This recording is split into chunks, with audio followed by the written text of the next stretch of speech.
એક દિવસ સ્વામીજી બાપાને નવડાવતા હતા.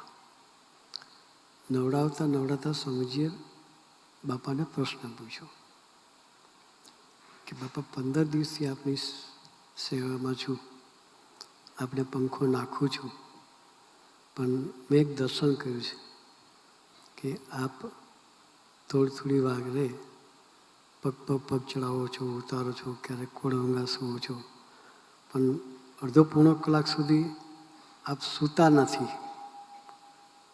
જાગતા હોય એવું દર્શન થાય છે.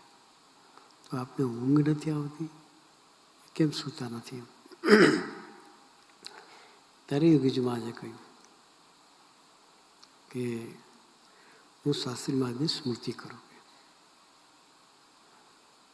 શાસ્ત્રી મહારાજે જે કંઈ સ્મૃતિ આપી હોય, લટકું કર્યું હોય, એની કોઈ ગોષ્ઠી કરી હોય, કોઈ સંતોએ કંઈ ગોષ્ઠી કરી હોય, કોઈ હરિભક્તોએ કંઈ ગોષ્ઠી કરી હોય, એ બધી સ્મૃતિને હું વાળગોળું છું. ત્યાર પછી પ્રાર્થના કરું ને શાસ્ત્રી મહારાજ મને ઊંઘ આપે એટલે હું સૂઈ જાઉં. શું કહ્યું? શાસ્ત્રી મહારાજની સ્મૃતિ કરું અડધો પોણો કલાક રોજ, ત્યાર પછી હું સુવા જાઉં છું. પછી ધીમે રહીને કહ્યું કે તમારે પણ આવું સ્મૃતિનું અંગ પાળવું.